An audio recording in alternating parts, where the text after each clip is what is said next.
이 말씀은 예수님께서 기도하시러 산에 올라가셨다가 내려오셔서 12사도를 선택하신 후, 12사도를 선택했다는 것은 지난주에 많은 제자들을 선택했고 그 중에 12명을 사도로 따로 선택하셔서 사도로 칭하셨다 하는 것을 제가 말씀드렸습니다. 그 다음에 또 그 12사도 외에 많은 제자들을 함께 불러서 모아서 그 앞에서 그들을 향해 하신 설교입니다. 그래서 본문 20절에서 사실 49절까지의 설교는 소위 평지 설교라고 사람들은 부릅니다. 이 설교는 마태복음 5장에는 산중턱 언덕에서 산에서 설교한 설교라 해서 산상설교를 하는데 산상설교가 굉장히 비슷합니다. 그렇지만 그것보다 좀 더 요약적입니다. 그래서 어떤 학자들은 이 평지설교, 오늘 본문의 평지설교는 마태복음 5장에 있는 산상설교의 요약이다라고 말하는 학자들도 있습니다. 그러나 또한 다른 학자들은 그것도 그렇지만은 내가 볼 때는 이 누가복음에 있는 평지설교는 예수님께서 다른 때에 그 제자들을 모아서 따로 설교하신 것이다 라고 이야기하는 학자들도 있습니다. 그러나 그것이 어떻게든 예수님께서 하시는 말씀이고 그 다음에 마태복음 5장에서 말씀한 산상설교가 굉장히 비슷한 말씀입니다. 그래서 저는 보면은 이 누가복음의 평지설교는 마태복음의 산상설교의 요약과도 같지 않은가 하는 생각도 듭니다. 본문의 평지설교는 제자들에게 주신 말씀입니다. 마태복음 5장의 산상설교나 누가복음 평지설교에서 강조하는 것은 주님을 따르는 주님의 제자는 그리스도인은 세상과 다른 삶을 살아가야 한다는 것이 그 핵심입니다. 그것이 바로 복이다라고 말씀합니다. 평지설교와 마태복음 5장에 나타난 산상본과 산상설교와 다른 점은 마태복음 5장은 너희가 이러이러함을 들었으나 나는 너에게 이야기한다라고 이야기하므로 구약을 인용합니다. 그런데 누가복음은 구약에 대해서 일절 언급이 없습니다. 왜냐하면 마태복음은 구약을 잘 아는 당시 유대인을 향해서 쓴 복음서이고 누가복음은 구약에 대해서 잘 모르는 이방인들을 향해 쓴 복음서이기 때문에 그렇지 않나 그렇게 생각이 됩니다. 그리고 내용면에서도 조금 차이가 납니다. 예를 들면 마태복음에서는 어이 줄이고 목마른 자라고 말씀하는데 누가복음에서는 지금 줄인 자, 마태복음에서는 심령이 가난한 자라고 이야기하는데 누가복음에서는 그냥 가난한 자라고 이야기하므로 예수님께서 누가복음에서 이야기하는 가난함은 실질적으로 가난한 자도 포함이 되는 그런 의미가 또한 있습니다. 그리고 이 예수님의 그 평지설교는 4개의 복과 4개의 화로 시작합니다. 다시 말하면 제자로서의 삶을 살아갈 때 제자라는 그리스도인과 같은 말이에요. 제자로서의 삶을 살아갈 때 무엇이 진정한 복이고 무엇이 화인가 하는 것을 제자들에게 그리스도인들에게 다시 말하면 저와 여러분에게 주신 말씀이 이 평지설교고 오늘 본문의 말씀입니다. 즉 예수님을 따르는 예수님의 제자는 세상의 가치와 다른 가치를 가지고 이 세상을 살아가야 하는 자이고 이 세상이 생각하는 복과 다른 복의 개념을 가지고 살아가야 함을 오늘 본문 말씀을 통해서 말씀합니다. 이것은 먼저 가난한 자에 대해서 이야기하고 가난한 자가 복이 있다라고 이야기합니다. 제가 조금 전에 말씀드렸듯이 마태복음 5장에서는 심령이 가난한 자라고 이야기하므로 이 가난한 자는 영적으로 가난한 자임을 바로 이야기합니다. 그런데 이 누가복음에서는 그냥 가난한 자로 말씀하므로 실제적으로 경제적으로도 가난한 자도 포함됨을 이야기합니다. 그러나 이 말씀은 가난 자체가 축복이다라고 이야기하는 것은 결코 아닙니다. 그들은 자신의 가난한 자라는 것은 자신의 것은 아무것도 가지고 있지 않아서 하나님밖에 의지할 수밖에 없는 자, 그것을 가난한 자라고 이야기합니다. 동시에 또 이 말씀은 가난한 자라는 것은 믿음의 삶을 살기 때문에 가난할 수밖에 없는 자라고 이야기합니다. 이게 무슨 말인가 하면 22절에 보면은 인자로 말미암아 사람들이 너희를 미워하고 멀리하고 욕하고 너희 이름이 악하여 버릴 때에 너희에게 복이 있도다라고 이야기합니다. 이게 멀리하고는 경계를 딱 정해서 더 이상 우리 가운데로 오지 마. 쫓아내는 거예요. 버릴 때는 cast out, 멀리 쫓아버리는 거예요. 이 뭔가 하면은 이 사회적으로 고립시키는 거예요. 당시 사회는 사람들과 고립되면요 혼자서 도저히 살아갈 수가 없어요. 경제생활을 할 수가 없습니다. 사람들 그 사회 속에 속해서 함께 팔고 사고 함으로써 경제가 유지돼가고 돈이 벌게 되고 자신의 생명을 연장할 수가 있는 겁니다. 근데 그것을 딱 금지해버리는 겁니다. 당시 로마가 다스리던 고린도라는 도시에는 우상 신전에서 우상들을 섬기는 길드 의식이 있었습니다. 그 길드 의식에 참석하는 사람들은 모두 다 그 속에서 우상에게 절하고 우상에게 바쳐진 음식들을 제물들을 함께 나눠 먹었습니다. 그리고 거기에 모인 모든 사람들 안에서 이렇게 비즈니스가 일어났어요. 그런데 그리스도인들은 그 길드 의식에 참석하지 않았습니다. 왜냐하면 우상 숭배이기 때문에. 그래서 그 사회와 이렇게 동떨어진 삶을 살아가기 때문에 경제적으로 굉장히 힘든 사람들을 많이 살아갔고 어려움을 당했습니다. 그래서 결국 가난한 자는 예수님을 따르고 믿음을 지키기 때문에 가난하게 된 자를 이야기하고 동시에 너무 가난함으로 주님만을 의지할 수밖에 없는 자를 이야기합니다. 당시에는 사실 한 끼만 먹으면 잘 먹은 겁니다. 두 끼 먹으면 정말로 잘 먹은 겁니다. 그래서 램시 맥밀런이라는 학자는 말하기를 그때 사람들은 오늘 하루 한 끼 밥만 먹었다면은 밤에 잠자기 전에 내일 무엇을 먹을까? 어떻게 먹어야 되는가? 어떻게 양식을 구해야 하는가? 그런 걱정 속에서 잠을 들었다. 그만큼 빈곤한 사람들을 살았다라고 이야기합니다. 그래서 믿음으로 인해서 주님을 따라가기 때문에 가난해질 수밖에 없었던 자, 가난 때문에 주님을 의지했던 자, 그 사람이 바로 가난한 자라고 누가복음 이야기하고 있습니다. 그리고 지금 줄인 자가 복이 있다라고 이야기합니다. 가난하기 때문에 지금 줄이게 되는 거예요. 가난하지 않으면 줄일 이유가 없잖아요. 그리고 지금 우는 자가 복이 있고 그들은 웃을 것이다 라고 이야기합니다. 그 다음에 한 가지는 예수님을 인해 핍박받는 자 22절 23절 인자로 말미암아 사람들이 너희를 미워하고 멀리하고 욕하고 너희 이름을 악하다 하여 버릴 때는 너희에게 복이 있도다. 그날에 기뻐하고 뛰놀라. 하늘에서 너희 상이 큼이라. 그들의 조상들이 선지자들에게 이와 같이 하였느니라. 여기서 너희 이름은 복수가 아닙니다. 너희 이름은 단수입니다. 그리스도인 공동체를 해서 너희 이름인데 사도행전 11장 26절을 보면은 안디옥에서 사람들이 그리스도인이다, 예수님을 따르는 자, 예수를 믿은 자를 그리스도인이라 불렀다라고 이야기합니다. 그것을 지금 이야기합니다. 사람들이 너희, 그리스도인 단수. 그래서 이 그리스도인이라는 말은 당시 예수 믿는 사람들을 아주 조롱하는 말로서 쓰여졌습니다. 그러니까 이 뜻은 당신은 그리스도라는 이상한 사람의 몸종이다, 노예다. 아주 경멸하는 언어로 그렇게 쓰여졌었습니다. 그래서 너희 이름은 그리스도의 종으로서 결국은 그리스도의 이름을 뜻합니다. 즉 예수님을 따르는 제자들과 예수님과는 하나입니다. 예수님을 따르는 제자들 너희들이라고 너희 공동체. 예수님을 경멸하는 것은 예수님을 경멸하는 것이고 예수님을 따르는 예수님을 따르는 자들을 경멸하는 것은 예수님을 경멸하는 것이 된다라는 이야기입니다.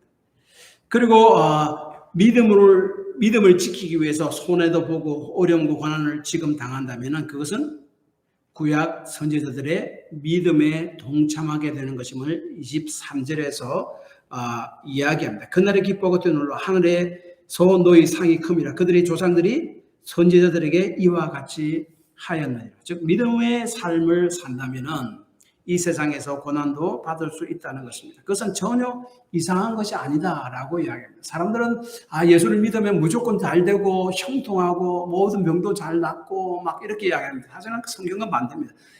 신약 성경을 자세히 읽어보십시오. 계속적인 고난을 이야기합니다.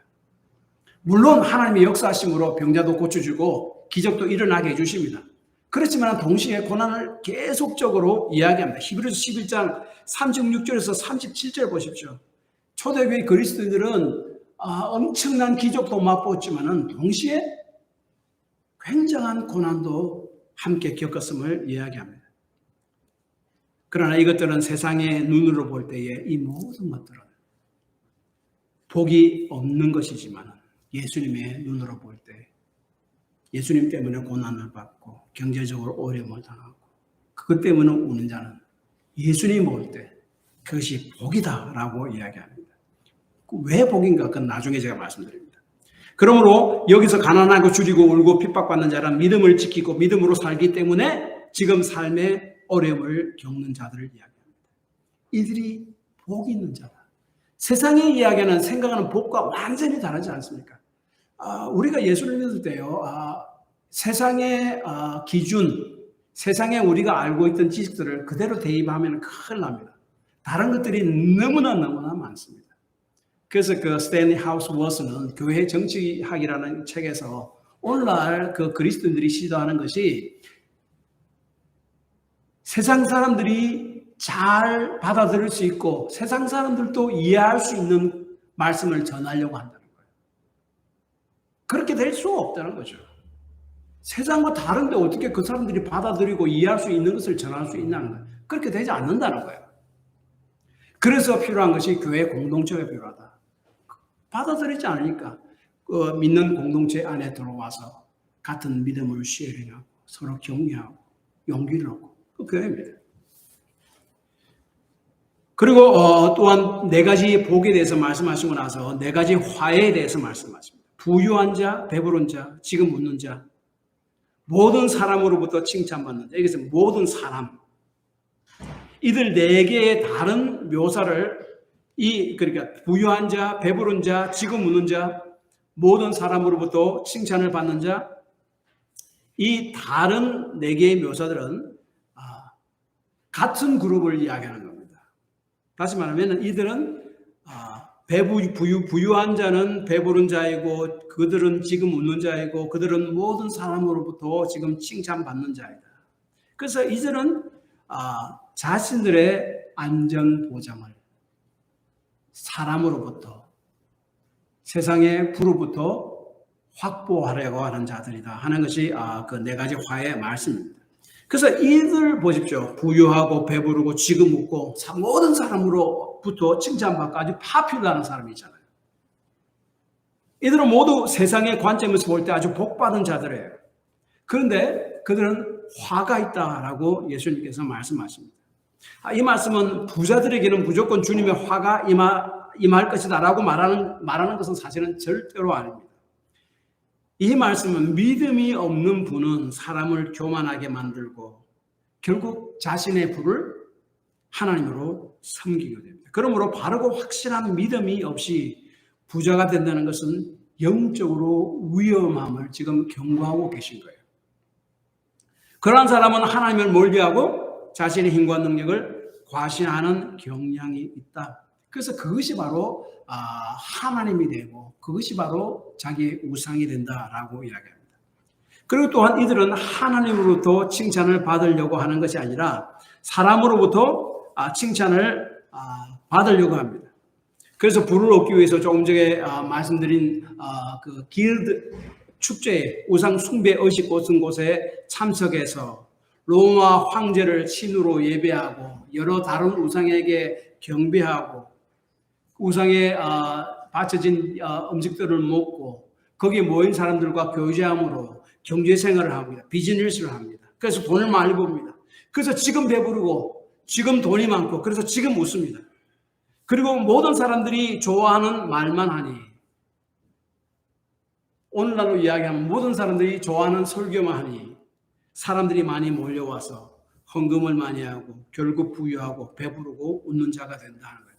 옛날에 여러분 제가 한 20, 30년 전에 처음 제가 미국 왔을 때 얼마 전에 보니까 그 짐 베이커라는 그 TV 설교자가 있었습니다. 이 사람이 막 이렇게 사실 이렇게 뭐 가짜 복음이죠. 그 사람들 거의 뭐 TV로 설교해가지고 돈을 엄청나게 벌었습니다. 얼마나 돈이 많았는지 자기 자신이 키우는 집, 강아지 집에다가 에어컨까지 설치했습니다. 결국 이분은 사실은 몰락했습니다. 그런데 예수님께서는요, 이러한 믿음을 포기하고 불을 추구하는 이런 자들, 그래서 지금 배부르고 지금 웃는 자들은 24절에 너희 위로를 이미 받았도다라고 이야기합니다. 생각해 보십시오. 사람에게 지금 칭찬을 받고 환영받고 우르름을 받기 위해서, 그리고 믿음까지 포기하고 그것을 추구해서 자기가 바라던 성공을 성취했습니다. 그러니 그 사람들은 그 사람의 성취를 바라보고 박수를 치고 찬양하고 우러러봅니다. 그래, 그것이 바로 너희가 원하는 것이 아니냐. 그래서 믿음을 포기하기까지 하면서 사람의 위로를 추구했고 성공을 성취했으므로 네가 한 것은 네가 이미 받았으니 내가 너에게 더 이상 줄 것이 없다라는 말씀이 바로 이 말씀입니다. 비슷한 말씀이 마태복음 6장 5절이죠.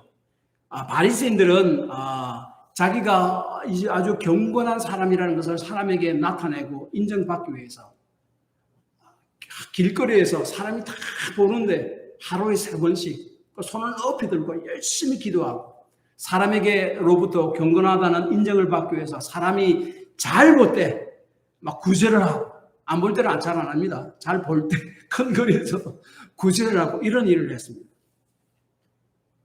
그것을 위선자라고 예수님께서 이야기하시면서 뭐라고 이야기하면 너희 상을 이미 받았느니라. 그 바리새인들이 목적이 뭡니까? 위선을 행동을 함으로 얻고자 하는 것은 사람들의 칭찬이고 사람들의 박수잖아요. 그래서 너희 위선에 쏘가 넘어간 사람들이 너희를 향해서 박수치고 너희 공로를 인정하고 너희를 치켜 세우지 않느냐? 네가 원하는 상은 내가 받았지 않느냐? 그래서 내가 줄 상은 없다. 놀랍잖아요? 똑같은 말씀이에요. 그리고 사람으로부터 칭찬받는 것, 거짓 선지자들에게 화가 있다라고 26절에 말씀을 합니다. 진정으로 바른 하나님의 말씀을 전한다면은 모든 사람으로부터 칭찬을 받을 수가 없습니다. 여기서 이야기하는 모든 사람으로부터 칭찬을 받는 거예요.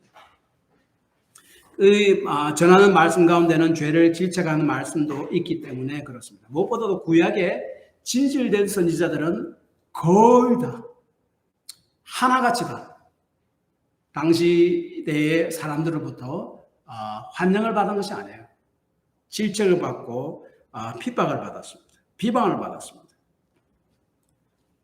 자기들이 원하는 말씀만 전하는 것이 아니라 자신들의 마음에 거슬리는 말씀도 그 가운데 있기 때문에 그렇습니다. 그래서 이 사람의 평가가 항상 옳은 것이 아니라 하나님의 평가가 옳다는 것을 꼭 기억해야 됩니다. 저는 이 말씀 사실 제가 굉장히 기억합니다. 저도 사실 은혜 받았습니다 라고 이야기하면 저는 기분 좋습니다. 그때 제가 생각하는 것이 하나님의 사람의 평가와 하나님의 평가는 다르다는 걸 저는 항상 기억합니다. 다릅니다. 다를 수가 있습니다. 그리고 22절에 너희 이름이 악하다 하여 버릴 때, 제가 조금 전에 말씀한 대로 단수입니다. 그러니까 그리스도인을 이야기합니다. 믿지 않는 자들이 예수를 따른다고 그들을 악하다 하고 버리고 멀리 쫓아낼 때 그것이 바로 나를 버리고 멀리 쫓아내는 것이 된다는 것을 함께 말씀하는 것입니다. 왜 가난하고 굶주리고 울고 사람들의 환영을 받지 못하는 것이 복이라고 예수님께서는 말씀합니까? 이들은 사람의 인정보다 하나님의 인정을 받고자 했기 때문에 그렇습니다. 사람의 인정과 하나님의 인정 둘 중에 하나를 선택해야 될 때에 이들은 사람의 인정을 선택하는 것이 아니라 하나님의 인정을 선택했기 때문에 그렇습니다. 자, 그렇다면 우리가 의문이 있습니다. 그리스도인들은 이렇게 항상 줄이고 배고프고 울고 모든 사람으로부터 다 인정받지 못하는 그런 힘든 삶들만 살아가야 되는가? 그리스도인들이 이렇게 세상과 다른 가치관, 세상과 다른 복의 축으로 인해 살아간다면은 그것이 무엇이 복인가 하는 거예요. 그런데 이 본문 말씀 자세히 살펴보면 이러한 그리스도인은 주의주기제는 그리스도인에게 주님께서 위로하시는데 어떻게 위로하시는가 하면 그 복이 됐죠. 복을 주시고 그 다음에 하나님 나라가 그들에게 임하심으로 그들을 위로하십니다. 먼저 복이라고 계속해서 가난한 자, 배고픈 자, 우는 자, 참 나로 인해서 핍박받는 자는 복이 있다라고 이야기하는 이 복은 우리가 생각하는 세상 사람들이 생각하는 복과 조금 다릅니다. 오늘날 믿지 않는 세상도 마찬가지지만 또한 당시 예수님 그 당시 세계에서 복이라는 뭔가 하면은 땅에서의 행복이나 세상에서 잘 사는 것만이 복이라고 생각했습니다. 그래서 여기서 이 복이라고 이야기하는 것은 소위 well-being, 모든 것이 다 잘 풀려나가고 잘 되는 그것을 이야기합니다. 그런데 예수님께서 복이라고 이야기하는 것은 그것과 상관없는 것임을 이야기합니다. 이 복이라는 헬라어 단어는 마카리오스인데 이것은 한글로 번역하면 행복으로도 번역할 수 있습니다. 행복. 그런데 이것은 이렇게 마카리오스는 우리가 생각하는 그 행복이 아니에요. 모든 것이 잘 되기 때문에 행복한 그게 아니에요. 우리가 생각하는 행복은요, 개인의 주관적 감정이잖아요. 내가 행복하다고 느끼는 거예요.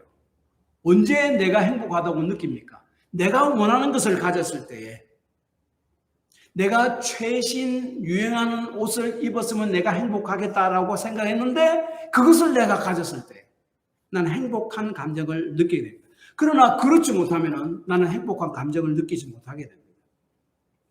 그런 사람은 백만장자가 아닌 한 인생 대부분 불행한 삶을 살아가게 될 것입니다. 그래서 이 본문에 말하는 이 복 혹은 행복, 헬라어로 마카리오스라는 것은 어떤 환경이 가져다 주는 나의 주관적인 감정이 아닌 것을 이야기합니다. 하나님으로부터 인정받을 때 오는 만족감이고 행복감을 이야기합니다.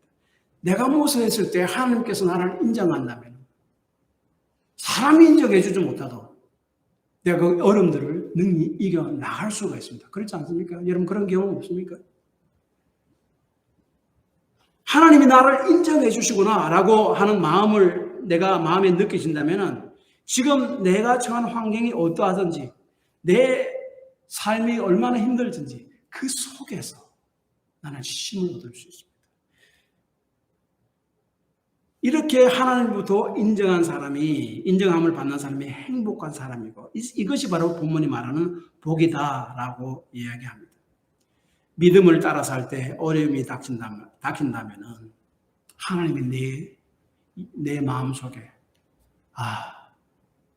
나는 너를 인정한다 하는 것을 여러 통로로 이야기해 주신 것입니다. 그것이 바로 복이다. 제가 오래전에 이제 미국에 와서 이제 미국 신학교 들어갔습니다. 들어갔는데 첫 학기 하는데 제가 너무나 힘들었습니다. 제가 첫 학기 딱 하고 나서 병원에 가서 보니까 제가 녹내장이 왔다 그러더라고요. 사실 너무 힘들었습니다. 이 영어도 따라가기 힘들고 뭐 미국 교수들은 하나도 안 봐줍니다. 뭐 외국 사람이라고 뭐 봐주는 게 없어요. 그래서 제가 힘들어서 내가 학교를 잘못 선택했나. 그냥 좀 쉬운 곳에 옛날에 좀 쉬운 곳에 제가 버지니아 쪽에 가려고 했었거든요. 다 억셉트 돼서 그걸로 가려고 하다가 기도하는데 하나님이 이쪽으로 가라 하는 것 같아가지고 이리 왔는데, 이거 내가 이게 바로 선택했나? 내가 학교를 잘못 선택한 것이 아닌가 하는 그런 온갖 생각이 들어서 너무 힘들었습니다. 근데 그 첫 해에 모든 신입생들 들어야 하는 필수 과목이 있었습니다. Spiritual Formation, 영적 형성이라는 과목인데, 주중에 그 과목을 수강하는 학생들 한 5-6명씩 이렇게 그룹을 만들어서 그들끼리 따로 모여서 함께 이렇게 삶을 나누고 함께 서로를 위해서 기도해주고, 그리고 주중에 계속 그들을 위해서 함께 기도해주는 그런 것이 있었어요. 그래도 어느 날 제가 그 학생 메일 박스가 있거든요. 학생 메일 박스에 제가 편지가 온 곳이 있나 한번 좀 열어봤더니 거기에 조그만 쪽지가 하나 있었습니다. 그 쪽지에 뭐라고 제하고 같은 그룹에 있는 학생이 미국 학생인데 보냈는데 뭐라고 써 있는가 하면은, 주님께서 너희의 결정을, 아주 정확하게 기억합니다. 주님께서 너희의 결정을 기뻐하시고 너를 향해 웃고 계신다. 그것을 확 보는 순간 제가 막 마음이 너무나 고단했던 마음들이 쫙 풀려났습니다. 나중에 그 학생에게 물어봐서 어떻게 니 그걸 쓰냐니까 자기가 너를 위해서 저를 위해서 기도할 때 하나님께서 그런 마음을 주셔서 써서 내한테 넣었다는 거예요. 얼마나 힘이 되는지 모릅니다. 그걸 통해서 하나님의 인정하심을 경험했습니다.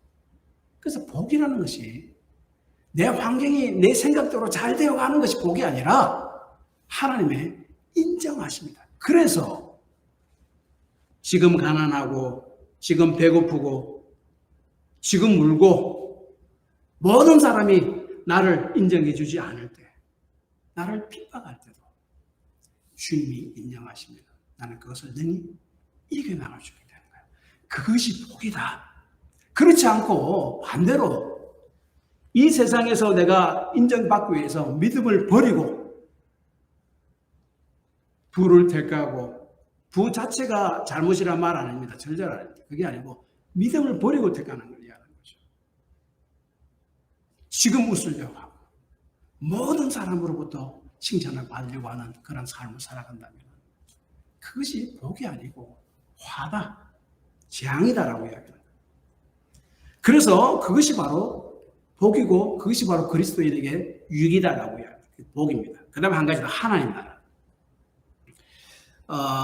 오늘 또 중요한 말씀이 20절에 보면은 예수께서 눈을 들어 제자들을 보시고 이르시되 너희 가난한 자는 복이 나니 하나님의 나라가 너희 것이미요 라고 이야기하는데, 제가 생각할 때는 이 복이 있다는 말이 하나님 나라와 연계됩니다. 복이 뭔가 하면은 하나님 나라가 우리 것이 되는 것, 그것이 바로 진정한 복이라는 거예요. 그 뒤에 있는 여러 가지 복도 다 이 하나님 나라 안에 귀속이 됩니다.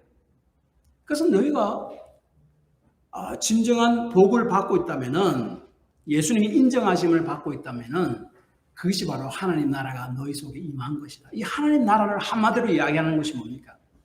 하나님이 임재하시는 곳이잖아요. 하나님이 거하시는 곳이잖아요. 여러분 구약 성경에 이 성전을 보면요, 성막이나 성전 안을 보면은 정방형이라고 합니다. 정사각형입니다.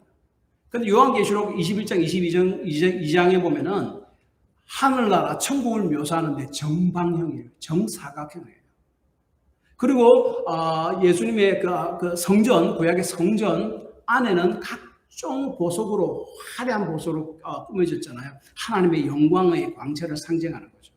그런데 요한계시록 21장 22장에 보면은 하나님 나라를 설명하는 것이 그곳에 각종 보석들이 쫙입니다.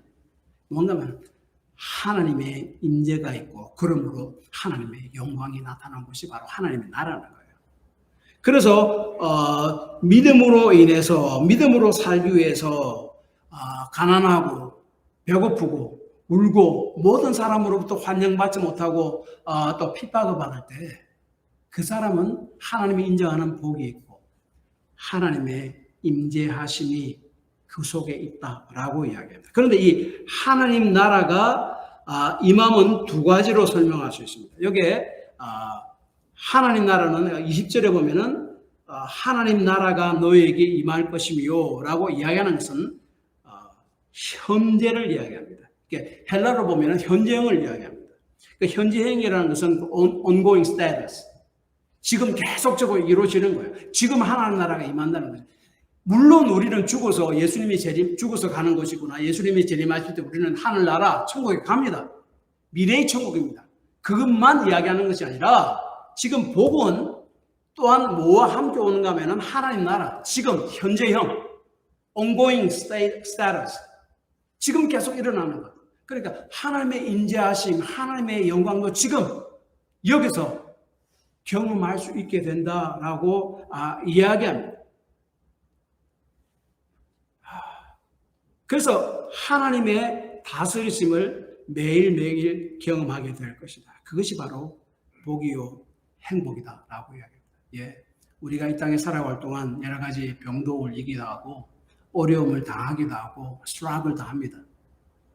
그러나 하나님께서 우리가 감당하지 못하게 그냥 이렇게 놔두지 않죠. 우리가 정 감당할 수 없을 그런 상황이 되면은 하나님께서는 하나님 나라를 우리에게 맛보게 해주세요. 맛보게 해주십니다. 그래서 그것을 가지고 주를 붙들고 앞으로 나에게 미래에게 임할 하나님 나라, 완전한 하나님 나라를 바라보며 살 수 있게 만들어요. 여러분, 누가복음 9장 보면은 예수님께서 베드로와 야고보와 요한을 데리고 저 산에 올라갔잖아요. 그래서 예수님이 완전 천국의 모습으로 다 변했습니다. 그 하나님 나라에 있던 그 모세와 엘리야 선지자가 함께 예수님과 이야기를 하고 있었어요. 제자들은 그것을 볼 때, 와, 이게 정말 천국이구나.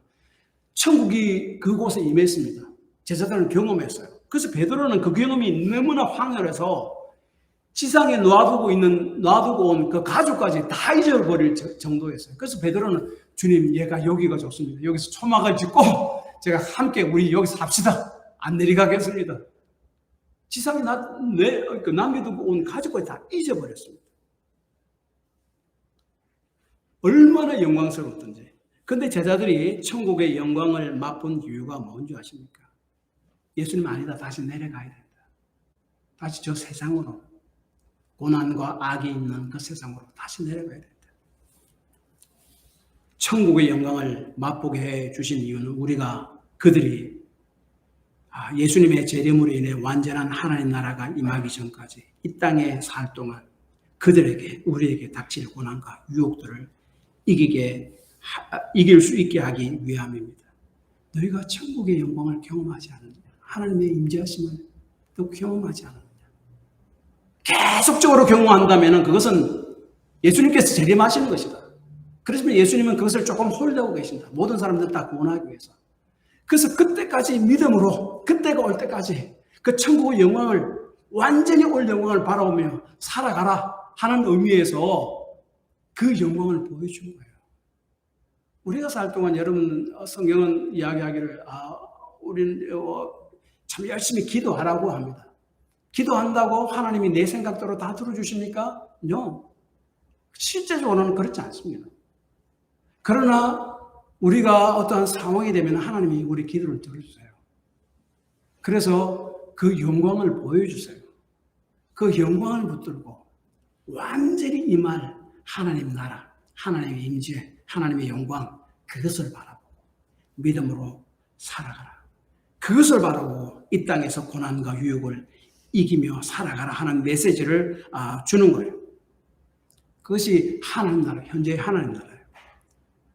그래서 저는 현재의 하나님 나라가 우리에게 임함을 저는 믿습니다. 성경이 이야기하기 때문에. 저 집사람은 완전 죽을 고비에 살았을 때 사실 하나님 나라를 경험했어요. 제가 그때 왜 하나님이 막 계속적으로 이렇게 왔다 갔다 하고 굉장히 위험한 고비를 많이 넘기고 할 때 제 마음이 너무너무나 불안했습니다. 그때 저 하나님 그 복도에 나와서 하나님 제가 왜 이래 불안합니까? 기도하는데 제 마음이 왜 이래 불안합니까? 그때는 기도하는데 제 마음속에 주 여호와는 나의 힘이시라 나라의 발을 사슴과 같이 가사 그 말씀이 딱 생각나는 거예요.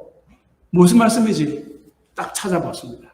하박국 3장 19절 말씀에 주 여호와는 나의 힘이시라 나의 발이 발을 사슴과 같게 하사 나로 나의 높은 곳에 다니게 하시리로다. 그 말씀을 딱 읽는 순간 사실 리얼 하나님의 임재가 제가 쫙 했습니다. 와, 제가 사실 처음 경험하는 거였어요. 그 다음에 저희 아내가 누워있는 곳에 갔습니다. 그 의사는 그때 뇌출혈이 있었기 때문에 뇌졸중으로 뇌출혈이 있었는데 다행히 그 물들이 뇌 안에 물들이 흐르는 곳에 그 대부분 출혈되고 그다음에 한 가지 의사들이 걱정하는 것이 발을 주관하는 그 뇌 부분에 피가 좀 스며들었어요. 그래서 그 의사들이 그걸 굉장히 걱정했습니다. 그래서 올 때마다 다른 것도 다 체크하지만은 발을 집중적으로 체크해봐요. 발을 차봐라, 발을 뭐 들었다 내렸다 해봐라, 집중적으로 합니다. 근데 이 말씀을 딱 받고 하나님의 임재를 경험하고 난 다음에 딱 가니까 의사가 왔어요. 체크하는데 다리에 힘이 확 나는 거예요. 하나님이 주신 말씀이 많은 거예요.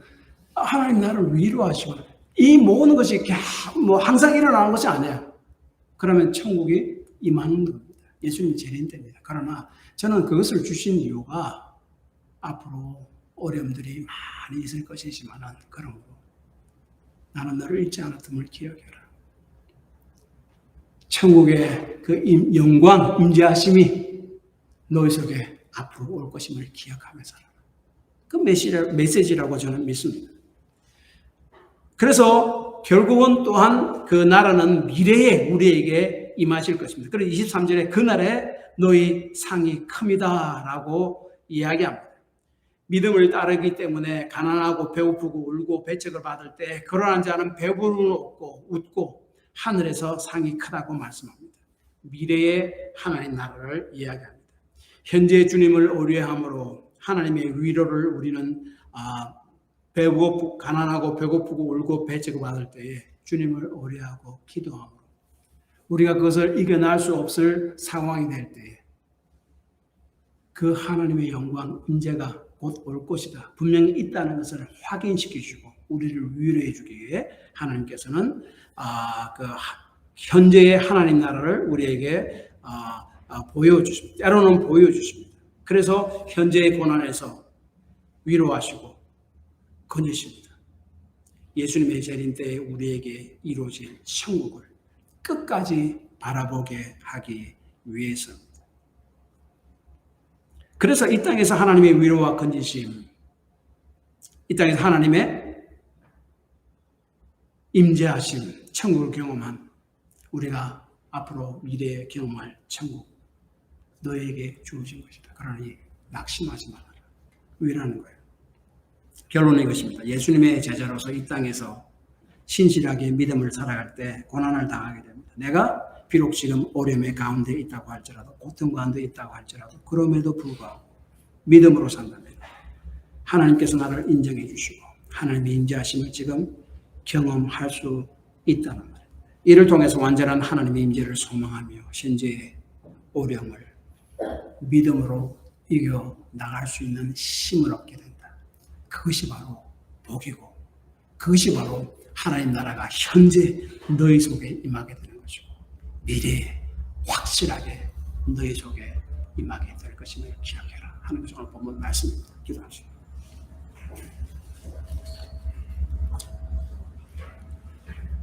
오늘 성경 보면은 우리가 생각하는 세상의 성공과 복과 완전히 반대되는 말씀을 이야기합니다. 무조건 세상의 성공과 복을 예수님께서 악하다고 하는 것은 절대로 아닙니다. 성경에 보면 그런 세상의 복을 받은 사람들, 세상에 성공한 사람들이 많이 있습니다. 그래서 여기서 이야기하는 것은 세상의 성공과 세상에 이야기하는 복을 얻기 위해서 믿음을 타협하고 믿음을 버리는 자를 이야기합니다. 그 사람이 바로 화를 받는 자고 세상의 배고픔과 가난함과 운과 그리고 배척이 있을지라도 믿음을 포기하지 않는다면 그것이 바로 복이다. 하나님의 인정하심이고 그때 하나님의 나라, 하나님의 임재하심이 너희 속에 임하게 될 것이다. 그러나 항상 그렇게 되지 않는 것을 기억하라. 그러나 때로 너희가 쓰러지고 완전히 소망을 이루어 가려고 할 때 주를 강하게 붙들으면 하나님 나라를 때로 경험하게 하십니다. 그러므로 그 믿음으로 끝까지 살아가라.